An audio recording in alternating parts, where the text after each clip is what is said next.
ஹர ஹர நம பார்வதி பதஜே ஹர ஹர மகாதேவ.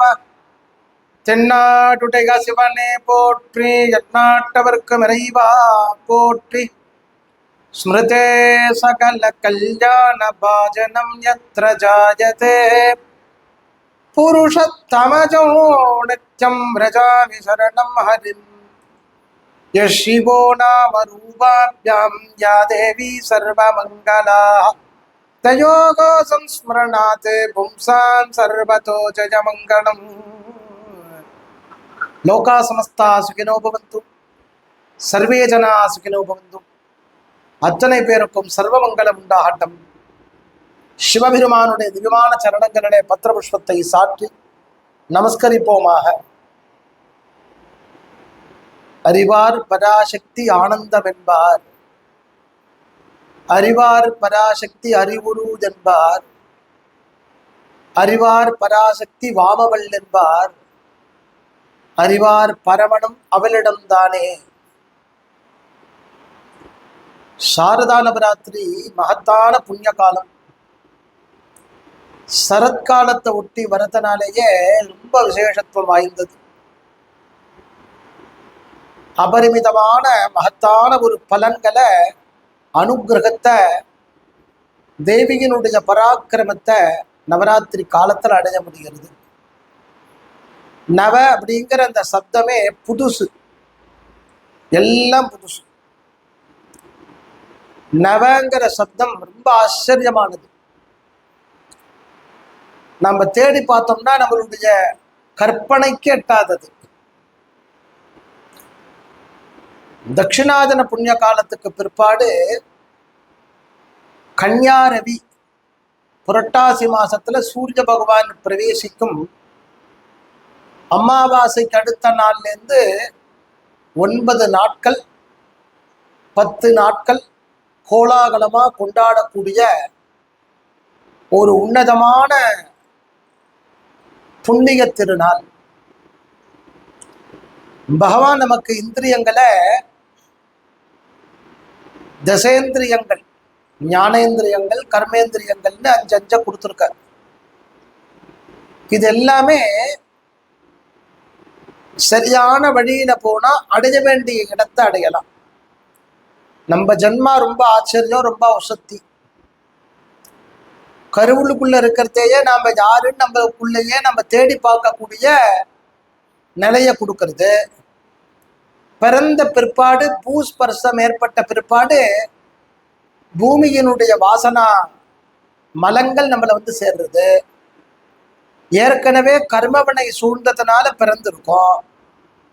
கர்மவினையில புண்ணிய கர்மா பண்ணினதுனால மனுஷனா பிறந்திருக்கோம். புண்ணிய கர்மாவை சரியா பண்ணதுனால சத்துவகுணத்தோட பிறந்திருக்கோம். பாவ கர்மாவும் சூழ்ந்துட்டு இருக்கிறதுனால வினைகள் நம்மளை சூழறது. ஆக எத்தனை பிறவிகள் அடைஞ்ச பிற்பாடு மனுஷ பிறவி அடைகிறோம்னு ஒரு கணக்கை எடுத்துட்டோம்னா நமக்கு தெரியல. நம்மளுடைய குணங்கள், நம்மளுடைய வாசனைகள் வெவ்வேறா இருக்கு.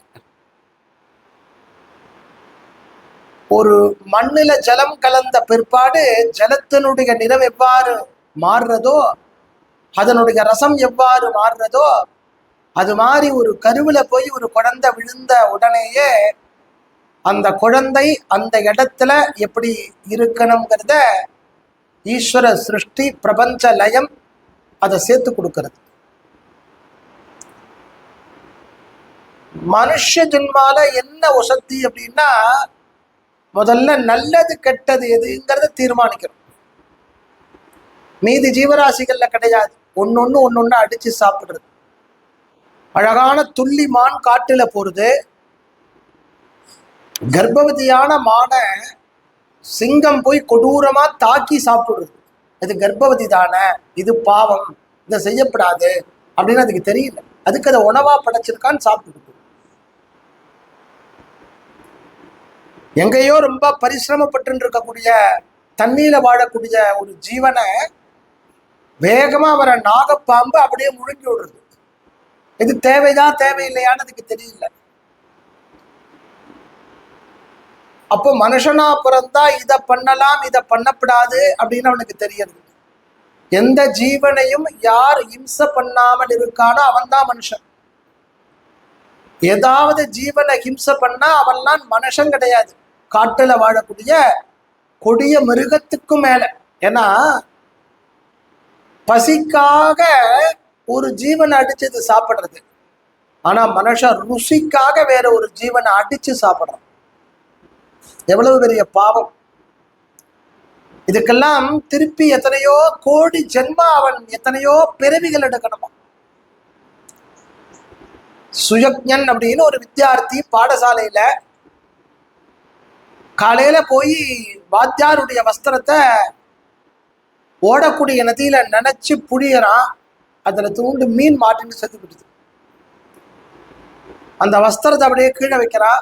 வாத்தியார் கிட்ட வந்து நமஸ்காரம் பண்றான், இது மாதிரி ஆயிடுதுன்னு.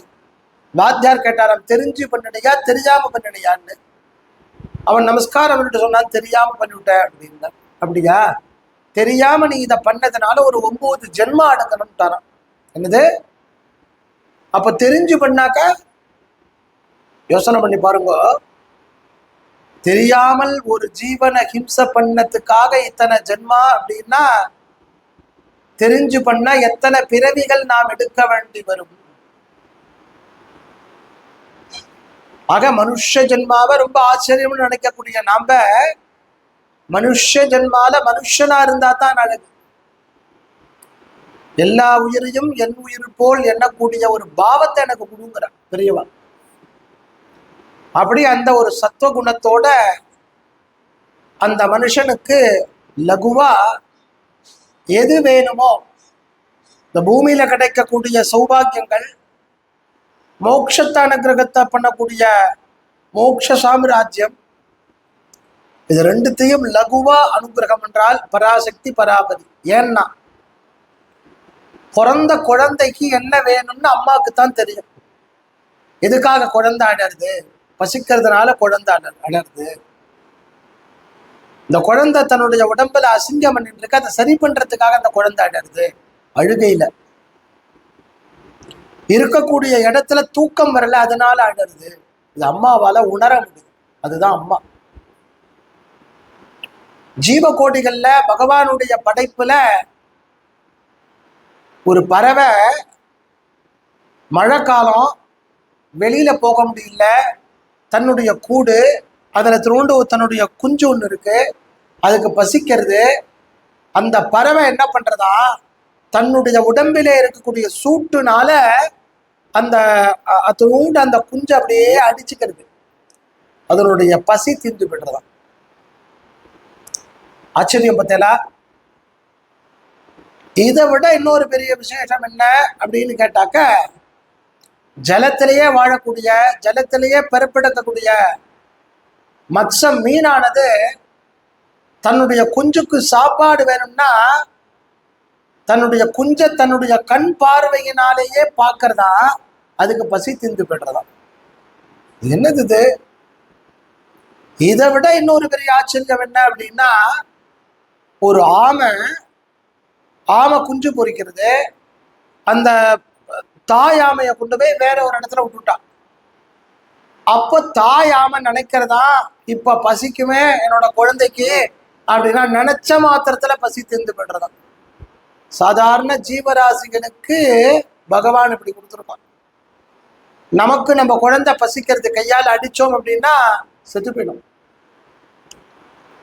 கண்ணால பார்த்துட்டே இருந்தா துடிதுடிச்சு போயிடும். அப்போ நம்மளை விட வசதியான ஜென்மா மாதிரி தெரியறதே. ஆனா இது இத்தனையுமே மனுஷா மேல கருணை கொண்டு ஜெகன்மாதா பார்க்கிறான். ஸ்பர்ச தீட்சை, நேத்திர தீட்சை, மானசீக தீட்சை, வழிய காமிக்கிறான். நாம் அந்த வழிய பிடிச்சிட்டோம் அப்படின்னு கேட்டா அந்த படிக்கட்டுல ஏறி மேல போகலாம். அதை விட்டுட்டோம் அப்படின்னு கேட்டா வழி தெரியாம திண்டாடலாம்.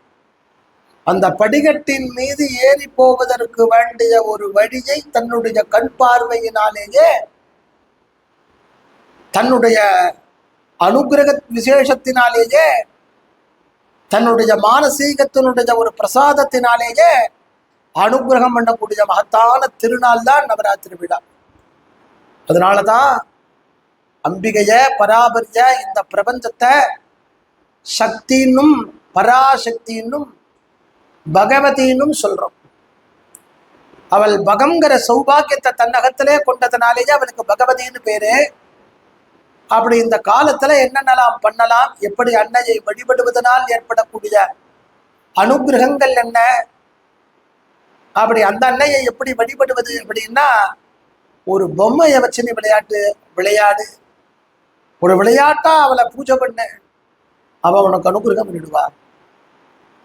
ரொம்ப ஏன்னா இந்த உலகத்தையே இந்த பிரபஞ்சத்தையே லீலையா சிருஷ்டி பண்ணவல்லவல், லீலா சிருஷ்டி பிரம்மாண்ட மண்டலாதி நமஹா அப்படின்னு இன்னும் நமக்கு வரக்கூடிய பிறவிகள் எல்லாம் இல்லாமல் ஆக்குவதற்கு அவளுடைய அருட்பார்வை என்கின்ற இந்த 10 தினங்களும் அந்த அம்பாளுக்கு மகாகாலியை நமஹா, மகாலட்சுமி நமஹா, சரஸ்வதி நமஹான்னு அந்த ஜெகன்மாதாவை திரிகுணாத்மிக ஸ்வரூபிணியாக இருக்கக்கூடிய பராசக்திய தேவியாக நினைச்சு பூஜை பண்ணி கொண்டாடுறதே அவளுடைய கருணைக்கு நாம் அத்தனை பேரும் அனுகிரக பாத்திரர்களாயிடுறோம். அப்படி நவராத்திரி விழால அதனாலதான் படிக்கட்டுக்கள் மீது பொம்மைகள் சாதாரணமாக வைக்கப்படாதா, ஷோகேஸ்ல இருக்கும். நாளைக்கு காலையில எடுத்து வச்சு 2 அட்சதை எடுத்து போட்ட உடனே தேவி பராபரீம் தியாயாமி ஆவாகயாமின்னா அது பாம்பு பொம்மையா இருந்தாலும் தேவி நவராத்திரி தேவியா எடுக்கும். அந்த ஸ்தானத்துல 10 நாளைக்கு அப்படியே இருப்பாள். எப்படி இந்த உடம்பின் உள்ளுக்குள்ள உயிர் வருதுங்கிற ரகசியம் தெரியல, இந்த உடம்புல இருந்து உயிர் போன பிற்பாடு எப்படி போறதுன்னு தெரியல. இதுக்கு நடுவுல இத்தனை ஆட்டம் பாட்டம் கொண்டாட்டம், நம்ம மீறி எதுவும் கிடையாதுங்கிற சிந்தனை, நம்மளால இத்தினூண்டு அருகம்பல்ல கூட சிருஷ்டி பண்ண முடியாது. ஆனா இது அத்தனையும் லகுவா பண்ணக்கூடிய அந்த தேவிய பூஜை பண்றத அம்மா தாயே பராபரின்னு உடனே அவள் இறங்கி வந்துடுறா. அப்பேற்பட்ட அந்த ஜெகன்மாதாவை நவராத்திரி விழா காலங்களிலே கொண்டாடுவோம், கொண்டாடி மகிழ்வோம். அம்பிகையினுடைய அருளை ஆனந்தமாக பெறுவோம். அவளன்றி ஓர் அணுவும் அசையாது. தாயிரங்காவிடில் சேயுயிர் வாழுமோர் சகல உயிர்களுக்கும் நீ தாயல்லவோ, சகல உயிர்களுக்கும் நீ தாயல்லவோ, சகல உயிர்களுக்கும் நீ தாயல்லவோ. அம்பா நீ இறங்காவிடில் புகழேது, அம்பா நீல ஜகன் நாதன் மார்பில் புரைதிரு நீ இறங்காவிடில் புகழேது.